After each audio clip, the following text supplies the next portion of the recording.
तो भाई लोग कैसे हो। आज मैं आप लोग के सामने लेके आया हूँ देशद्रोही। चलिए कहानी स्टार्ट करते हैं। विजयनगर के राजा विजय सिंह तथा राजगढ़ के राजा वीरसेन दोनों आपस में गहरे मित्र थे। वे दोनों जब आपस में मिलते तो सारा दिन बातों और चौपड़ खेलने में गुजार दिया करते थे। विजय और विक्रम उन दोनों की इकलौती संतान थे। दोनों बचपन के मित्र थे। दोनों साथ साथ समुद्र के किनारे बैठकर घरौंदा बनाकर खेलते थे। देखो विक्रम, कितना सुंदर घर बनाया है मैंने। यह तो बालू का है, पानी की एक बूंद से ढह जाएगा। दोनों मित्रों ने जब अपने बच्चों को खेलते देखा, मैं अपनी विजया के लिए तुमसे विक्रम का हाथ मांगता हूँ वीरसेन। विक्रम पर तुम्हारा उतना ही हक है जितना कि मेरा। तो फिर कब बारात देकर आओगे? पहले दोनों को बड़ा तो हो जाने दो, बारात भी ले आऊँगा। विजया को घुड़सवारी का बहुत शौक था, इसलिए विक्रम ने उसके जन्मदिन पर एक सुंदर घोड़ा उपहार में दिया। यह घोड़ा बहुत तेज़ दौड़ता है विजया, लेकिन बिगड़ा हुआ है। इसे प्यार से काबू में किया जा सकता है, फिर तो घुड़सवारी करने में बड़ा मज़ा आएगा। मुझे बिगड़े हुए घोड़े को काबू करने में बड़ा आनंद आता है। किंतु विजय सिंह का महामंत्री चतुरसेन बड़ा ही मक्कार और लालची था। उसने राजकुमारी विजया को लेकर कुछ और ही सपने बुन रखे थे। अगर राजकुमारी की शादी मेरे बेटे उग्रसेन से हो जाए तो इस संबंध में वह अपने बेटे से मिला। बेटा उग्रसेन, विजयगढ़ की राजगद्दी हथियाने के लिए हमें शतरंज की चाल चलनी होगी और उसमें मोहरा राजकुमारी को ही बनाना है ना। और उस दिन से उग्रसेन राजकुमारी विजया से मिलने का बहाना ढूंढने लगा। आप जैसी सुंदर युवती और मुझ जैसा सुंदर युवक इस राज्य में कोई दूसरा नहीं है राजकुमारी जी। आईने में अपना मुंह देखा है कभी? मुंह तो तू देखा करेगी रोज मेरे तलवों के आईने में, जब रोज पैर दबाएगी मेरे। जब एक दिन उग्रसेन ने विजया को विक्रम के साथ बातचीत करते देख लिया तो उसके दिल पर सांप लौटने लगा। अच्छा, तो यह चक्कर है। उसी समय उग्रसेन ने जाकर यह बात अपने पिता को बताई। फिर तो हमें उस कांटे को अपने रास्ते से हटाना होगा। उसके लिए एक योजना है मेरे पास। पिताजी, सांप भी मर जाएगा और लाठी भी नहीं टूटेगी। कहकर उसने अपनी सारी योजना चतुरसेन को समझा दी। महाराज, सुना है राजा वीरसेन कहते हैं कि आप उनके कर्जदार हैं। क्या यह सच है? यह बात किसने कही तुमसे महामंत्री? कहता कौन महाराज, स्वयं राजा वीरसेन ने मुझसे कहा था, लेकिन मुझे यकीन नहीं आता। तो नौबत यहाँ तक आ गई है। ठीक है, तुम जा सकते हो महामंत्री। महामंत्री के चले जाने के बाद विजय सिंह ने अपने एक विशेष दूत को बुलाया। राम सिंह, तुम यह पत्र राजा वीरसेन के पास ले जाओ और उनसे तुरंत इसका उत्तर लेकर आना। जो आज्ञा महाराज। लेकिन चतुरसेन ने राम सिंह को धन का लालच देकर वह पत्र बदल दिया। जब मेरा बेटा यहाँ का राजा बनेगा तब तुम्हें ही अपना महामंत्री बनाएगा। कुछ समझे राम सिंह? सब समझ गया महामंत्री जी। और राम सिंह वह पत्र लेकर चला गया। कुछ घंटों बाद राम सिंह वह पत्र लेकर राजा वीरसेन के दरबार में उपस्थित हुआ। महाराज की जय हो। हमारे महाराज ने आपको यह पत्र भेजा है और इसका जवाब तुरंत मांगा है। पत्र, वह भी अचानक। बात कुछ समझ में नहीं आई। उन्होंने तब पत्र खोलकर पढ़ा। उसमें लिखा था, तुम कमीने हो, धोखेबाज हो, आस्तीन के सांप हो। पत्र पढ़कर वीरसेन आग बबूला हो उठा। जाओ और अपने महाराज से कह दो कि आज से हम उनके दोस्त नहीं दुश्मन हैं। जो आज्ञा महाराज। राम सिंह ने लौटकर महाराज विजय सिंह को नमक मिर्च मिलाकर उनका जवाब सुनाया। महाराज, उन्होंने आपका पत्र फाड़ दिया और 50 गालियाँ देकर मुझे धक्के देकर बाहर निकाल दिया। उसकी यह मजाल, हम भी ईंट का जवाब पत्थर से देंगे। उस दिन से दोनों राज्यों में दुश्मनी ठन गई, जिसका चतुरसेन ने पूरा लाभ उठाया। नरपत, उस सांप के सपोले विक्रम पर पूरी नज़र रखो, वह विजया से अब मिलने ना पाए। जो आज्ञा मालिक। उधर विजय सिंह ने भी अपनी बेटी विजया को चेतावनी दी, तुम अब विक्रम से नहीं मिलोगी बेटी। यह सुन विजया हक्की बक्की रह गई। मगर क्यों पिताजी? हर समय सवाल नहीं किया करते बेटी, बस इतना समझ लो कि अब वह हमारा दुश्मन है। लगता है आपको शायद कोई गलत फहमी हो गई है पिताजी। नहीं, गलत फहमी नहीं, हमारी आंखें खुल गई है। उधर वीरसेन ने अपने बेटे विक्रम को बुलाकर समझाया, बेटे अगर विजय सिंह के राज्य में जाओ तो जरा सावधानी से जाना। यह आप क्या कह रहे हैं पिताजी? वहाँ मुझे क्या खतरा हो सकता है?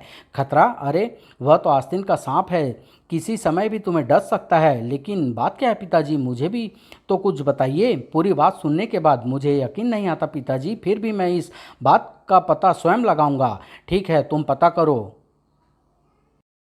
और विक्रम अकेला ही घोड़े पर सवार होकर विजया से मिलने के लिए चल पड़ा। सख्त पहरा देखकर वापस लौट पड़ा। यहाँ तो सचमुच खतरा है, लगता है किसी ने महाराज विजय सिंह के कान भर दिए हैं। इधर चतुर सेन ने एक चाल चली। उसके आदमी डाकुओं का वेश भरकर नागरिकों को लूटने लगे। बचाओ, डाकू आ गए, भागो, लूट लो सबको, कोई बचकर जाने ना पाए। और दुश्मनी की आंख भड़काने का एक पर्चा छोड़ गए। विजय सिंह, मैं तुम्हारे राज्य में अमन शांति कायम नहीं रहने दूंगा, मैं तुम्हें तबाह और बर्बाद कर दूंगा। देखा महाराज, कितना कमीना निकला आपका वह मित्र। लेकिन मैं भी तुम्हें चैन से नहीं बैठने दूंगा वीरसेन। मेरी तो राय है कि इसके बदले में आप भी जवाबी कार्यवाही करें महाराज। ठीक है, ऐसा ही होगा। अब आएगा मजा इस खेल में। इधर विक्रम ने कुछ दूर पहुंचकर अपना घोड़ा रोक लिया। इस संबंध में मुझे पहले विजय से मिलना चाहिए, तभी हकीकत का पता चल सकेगा। ऐसा सोचकर वह एक सन्यासी का वेश बनाकर विजय से मिलने के लिए चल पड़ा। विजय अपने शाही बगीचे में उदास बैठी थी कि तभी सन्यासी के भेष में विक्रम वहां आ पहुंचा। अलख निरंजन, प्रणाम महाराज। देवी, तुम जिसकी याद में खोई हो वह तुम्हें भूल चुका है। नहीं, यह झूठ है। सन्यासी झूठ नहीं बोलता। अगर ऐसा है तो मैं अपने प्राण दे दूंगी। और वह नदी की ओर चल दी। ठहरो विजया, तुमने मुझे पहचाना नहीं? विजया विक्रम की आवाज़ सुनकर ठिठकी। यह आवाज़ तो विक्रम की मालूम पड़ती है। कहीं विक्रम ने? कौन हो तुम? सच सच बताओ, वरना मैं अभी शोर मचा दूंगी। ऐसा गजब न करना देवी, वरना यह सन्यासी बेमौत मारा जाएगा। तब विक्रम ने नकली दाढ़ी मुझे उतार दी। विक्रम, तुम इतनी जल्दी भूल गई मुझे? विक्रम को देखकर विजया खिल उठी। विक्रम, किसी ने पिताजी को कान भर दिए हैं, तभी तो दो गहरे मित्र दुश्मन हो गए हैं। खैर, तुम चिंता न करो, मैं यह गलतफहमी जल्दी ही दूर कर दूंगा। उसी समय महामंत्री का पुत्र उग्रसेन वहां आ पहुंचा। तो यह दोनों अब भी मिलते हैं। विक्रम वहां से चला गया। मुझे इन दोनों की गलतफहमियां जल्दी ही दूर करनी होगी और दुश्मनी को खत्म करना होगा। मैं अभी महाराज से जाकर दोनों की चुगली करता हूँ। वह तुरंत महाराज विजय सिंह के पास पहुंचा। महाराज, राजकुमारी विजया और वह दुष्ट विक्रम अब भी दोनों छिप कर मिलते हैं। अच्छा, हम देखेंगे। पर तुम क्या हमसे चुगली करने आए हो? जाओ, अपना काम करो। उग्रसेन तब राजकुमारी विजय से मिला। राजकुमारी, तुम्हारा विक्रम से मिलना इस राज्य के हित में नहीं है, क्योंकि वह हमारे दुश्मन का बेटा है। मैं अपना भला बुरा समझती हूँ उग्रसेन, इसके लिए तुम्हें चिंता की जरूरत नहीं है। उग्रसेन मुंह की खाकर वहां से चला गया। कहीं दुश्मनी की यह आग इस कमीने उग्रसेन की लगाई हुई तो नहीं है। यही सोचकर राजकुमारी ने उग्रसेन को सबक सिखाने का निश्चय किया। अगले दिन उसने उग्रसेन को अपने महल में बुलाया। उग्रसेन, शाम को तुम मुझे गंवार के भैंस में बगीचे में मिलो। मैं तुम्हें एक राज की बात बताऊंगी। अहो भाग्य मेरे, तुमने मुझे इस काबिल तो समझा। मैं जरूर आऊँगा। उधर विजया ने अपने एक अंगरक्षक को बुलाकर उसे सावधान किया। मंगल, कुछ दिनों से एक गंवार मुझे बगीचे में आकर तंग करता है। आप चिंता न करें राजकुमारी जी, आज आने दीजिए, मैं ठीक कर दूंगा। जैसे ही उग्रसेन गंवार का भैंस बनकर वहां आया, राजकुमारी विजय ने अपने अंगरक्षक को इशारा किया। यही है वह दुष्ट मंगल, आने दीजिए उसे, मैं हाथ पैर तोड़ कर रख दूंगा उसके। फिर जैसे ही उग्रसेन पास आया, मंगल लाठी लेकर उस पर टूट पड़ा। तड़ाक मार डाला। बोल बदमाश, फिर कभी आएगा यहाँ? उग्रसेन जब तक चीखे तब तक मंगल ने दोनों पैर भी तोड़ दिए। तड़ाक, हाय, मेरे दोनों पैर तोड़ दिए कमबख्त ने। विजय वहां से चुपचाप खिसक गई। उग्रसेन तब जोर से चीखा, अरे कमबख्त, यह क्या कर रहा है तू? मैं उग्रसेन हूँ, बचाओ। उग्रसेन को देखकर मंगल हैरान रह गया। मालिक, आप? और इस भेष में मैं आपको पहचान नहीं पाया, मुझे माफ़ कर दे।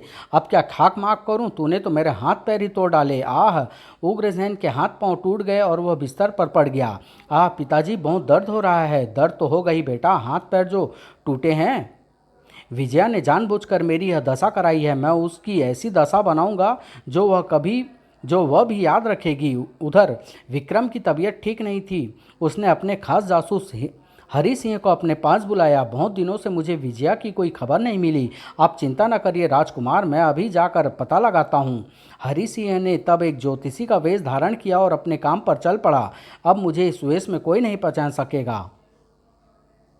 विजय अपने बगीचे में फूलों पर उड़ने वाली तितलियों को पकड़ने के लिए दौड़ रही थी और उग्रसेन का साथी जासूस नरपत पहरा दे रहा था। तभी हरि सिंह ज्योतिषी के वेश में वह पहुंचा। कल्याण हो राजकुमारी, हम राज ज्योतिषी हैं, तो फिर मेरा भविष्य फल भी बतलाइए प्रभु।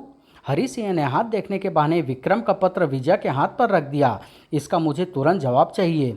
विजया ने पत्र पढ़ा। पत्रवाहक मेरा खास जासूस हरी सिंह है, इसको अपना समाचार देना। विजया ने तुरंत वहां का समाचार एक पत्र में लिखकर हरि सिंह को दिया। विक्रम से कहना कि वह उस प्रतियोगिता में किसी बहादुर युवक के भेष में आए। पिताजी ने मेरी शादी की यह शर्त रखी है। आप चिंता न करिए, आप जैसा चाहती हैं वैसा ही होगा। फिर प्रतियोगिता वाले दिन विक्रम एक जंगली युवक का भेष रखकर वहां आ पहुंचा। सुनो सुनो ए विजयनगर के वासियों, जो युवक इस प्रतियोगिता में सबसे अच्छी तलवारबाजी, तीरंदाजी तथा घुड़सवारी का प्रदर्शन करेगा, उसी को राजकुमारी विजया अपने वरमाला पहनाएगी। तभी एक घोषणा हुई, इस राज्य में ऐसा कोई वीर है जो उग्रसेन की चुनौती को स्वीकार करे? मैं उग्रसेन की चुनौती को स्वीकार करता हूँ। तुम कौन हो युवक? महाराज, मैं आप ही की प्रजा में से हूँ। नगर से बाहर जंगल में मेरा निवास है और वीरू मेरा नाम है। उसके बाद वीरू और अग्रसेन में तलवारबाजी का प्रदर्शन हुआ। सचमुच दम है तुम्हारी तलवारबाजी में युवक, लेकिन अभी बच्चे हो। अच्छा तो संभालो मेरा यह वार। अगले ही क्षण वीरू ने एक शक्तिशाली वार से उग्रसेन घायल होकर नीचे जमीन पर गिर पड़ा और तलवार छूटकर दूर जा गिरी। आह, मर गया। अपने बेटे को घायल देखकर चतुरसेन तड़प उठा। बचाओ मेरे बच्चों को, इस जंगली ने तो इसे घायल कर डाला। उसी क्षण दो सेवक घायल उग्रसेन को उठाकर ले गए। तीरंदाजी में भी वीरू का निशाना अचूक निकला। वाह, क्या अचूक निशाना है। उसके बाद घुड़सवारी शुरू हुई। वीरू को एक बिगड़े घोड़े पर बैठकर उस पर सवारी करने के लिए कहा गया। इस घोड़े को अगर तुम काबू कर लोगे तो जीते हुए माने जाओगे। जो आज्ञा महाराज। वीरू घोड़े पर चढ़ा तो घोड़ा तेजी से दौड़ पड़ा। वह तो गया काम से महाराज। वह अब जिंदा लौट कर नहीं आने वाला। अशुभ मुंह से न निकालिए महामंत्री जी, वह भी हमारी प्रजा है और प्रजा का हर व्यक्ति राजा के लिए बेटे के समान होता है। लेकिन थोड़ी ही देर में वीरू जब घोड़ा दौड़ाता हुआ वापस लौटा तो सब हैरान रह गए। अरे, यह तो जिंदा लौट आया है। महाराज की जय हो। तुम सचमुच बहादुर हो युवक। हमें ऐसे ही वीर और बहादुर युवक की तलाश थी। किंतु चतुरसेन के मन में शंका समा गई। उसने महाराज को भड़काया। महाराज, यह विजयी युवक विक्रम है, आपके दुश्मन का बेटा। वह कैसे? यह बिगड़ा हुआ घोड़ा इसी विक्रम का है जो 1 साल पहले उसने राजकुमारी को उपहार में दिया था। इसलिए इसने इतनी जल्दी उसे अपने वश में कर लिया। अगर ऐसा है तो अनर्थ हो जाएगा। मैं अपनी बेटी की शादी दुश्मन के बेटे से नहीं कर सकता। उधर राजकुमारी विजया को मालूम था कि विजयी युवक और कोई नहीं, राजकुमार विक्रम है। इसलिए वह खुशी खुशी वरमाला लिए आगे बढ़ी। महामंत्री चतुरसेन बौखला उठा।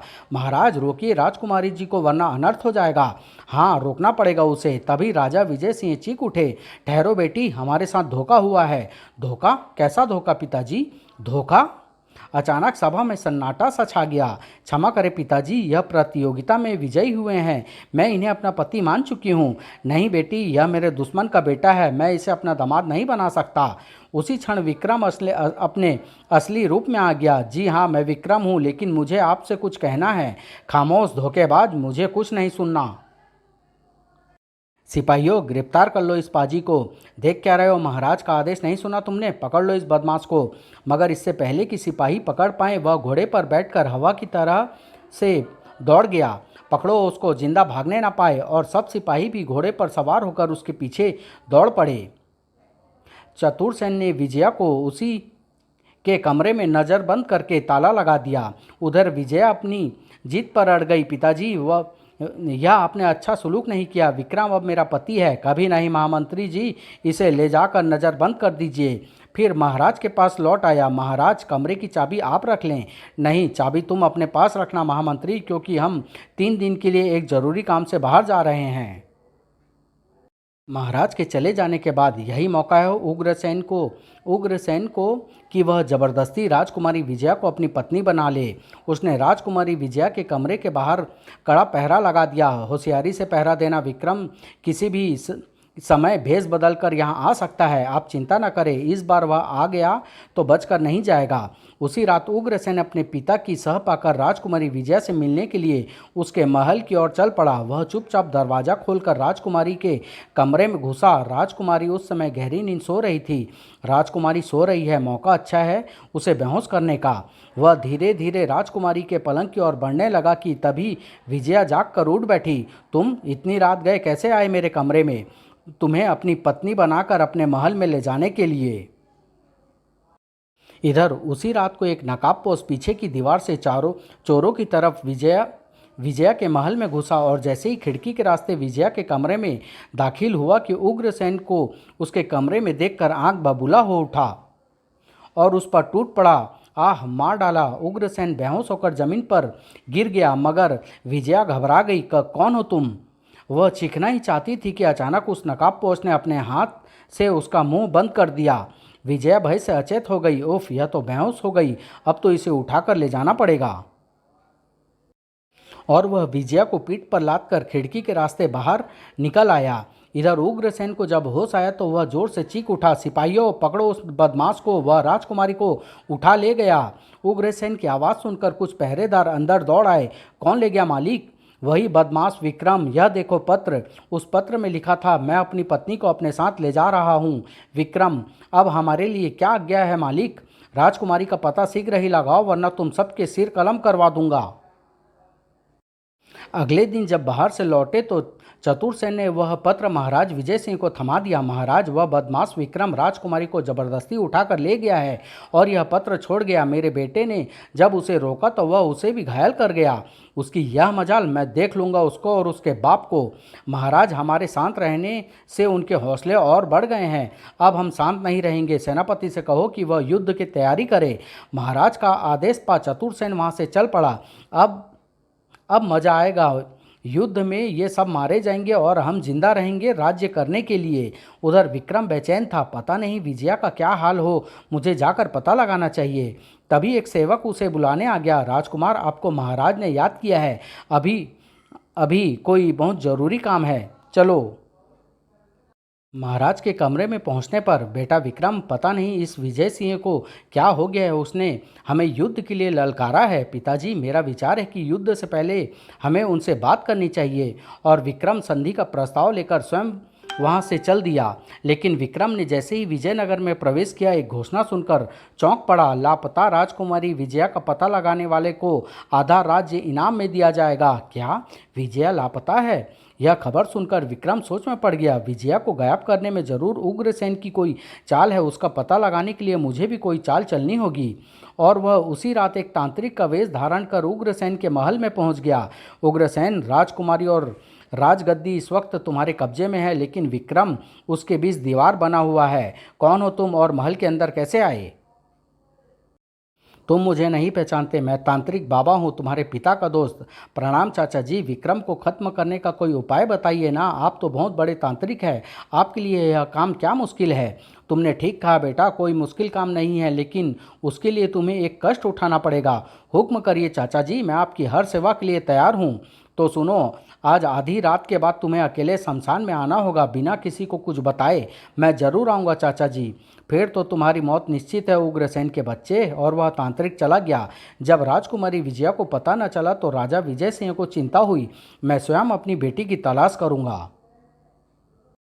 और वह अकेले ही अपनी बेटी की तलाश में निकल पड़े। उधर राजा वीरसेन अपने बेटे के लिए व्याकुल हो उठे। विक्रम किसी मुसीबत में तो नहीं पड़ गया? मुझे उसकी खोज करनी चाहिए। और महाराज वीरसेन भी अपनी बेटा विक्रम की खोज में निकल पड़े।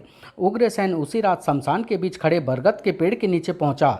उफ, कितना घना अंधेरा और डरावना वातावरण है, लेकिन वह तांत्रिक बाबा कहाँ है? तभी रस्से का एक फंदा उसकी कमर में कसता चला गया और वह बीच में लटक गया। तांत्रिक बाबा, कहाँ हो तुम? मुझे बचाओ। उसी क्षण पेड़ की डाल पर बैठे तांत्रिक बाबा ने जोर का ठहाका लगाया। खुश रहो बच्चा, आए, आप तो ऊपर हैं। तांत्रिक बाबा पेड़ से नीचे कूद पड़ा। लो बच्चा, हम नीचे आ गए, तुम ऊपर चले जाओ। धोखा, ठहर जा शैतान, मैं तुझे देख लूँगा। तू मुझे क्या देखेगा, तुझे तो ऊपर वाला ही देखेगा। अब लटके रहो इसी तरह, मैं तो चला। और वह तांत्रिक घोड़े पर सवार होकर वहाँ से चल पड़ा। आए, यह तो सचमुच चला गया। पर थोड़ी ही दूर ही जाने पर तांत्रिक का घोड़ा ठिठका। अरे, यह क्या? पिताजी और विजय सिंह आपस में लड़ रहे हैं। तांत्रिक घोड़े से उतरकर तुरंत उन दोनों के पास पहुंचा। रुकिए, आप दोनों एक दूसरे का खून बहाने से पहले मेरी बात सुनिए। कौन है आप?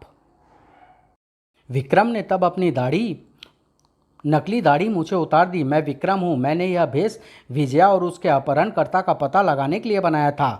ऐसा कहकर उसने दोनों की गलत फहमियाँ बताई। कहाँ है मेरी बेटी? घबराइए नहीं, वह भी मिल जाएगी। आप दोनों मेरे साथ आइए। विक्रम उन दोनों को शमशान में ले गया जहाँ एक पेड़ से उग्रसेन लटका था। अरे, यह तो हमारे महामंत्री का बेटा है, उग्रसेन। हाँ महाराज, यही है वह आस्तीन का सांप जिसने दो मित्रों को दुश्मन बना दिया। विक्रम ने तब उग्रसेन को धमकी दी। उग्रसेन, अगर मौत से बचना चाहते हो तो सब सच सच बता दो, वरना नहीं नहीं, मुझे माफ़ कर दो, मुझसे बहुत बड़ा अपराध हो गया।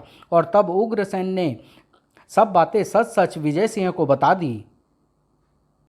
उग्रसेन की बात सुनकर राजा विजय सिंह ने क्रोध में आकर अपनी तलवार खींच ली। बोल दुष्ट, मेरी बेटी कहाँ है? वरना मैं अभी तेरा सिर इस तलवार से काट डालूंगा। मुझे मत मारिए महाराज, मैं आपकी बेटी का पता बता देता हूँ। तब विक्रम ने उग्रसेन को पेड़ से नीचे उतार दिया और उग्रसेन उन तीनों को एक गुफा के पास ले आया। महाराज, राजकुमारी जी उस गुफा में कैद है।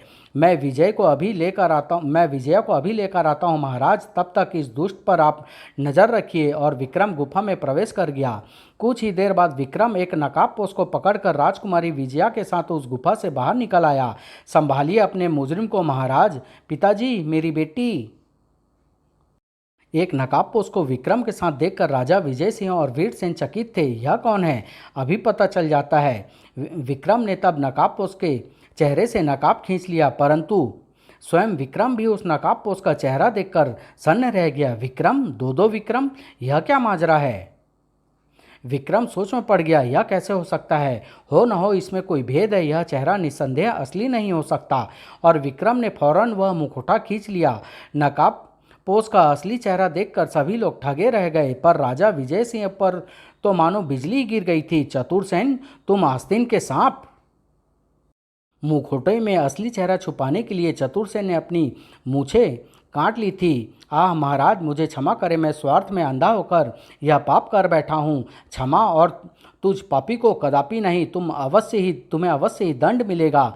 विजय सिंह तब वीरसेन के से गले मिले। मुझे माफ़ कर देना दोस्त, मैं अपने गद्दार महामंत्री की बातों में आकर तुम पर शक कर बैठा।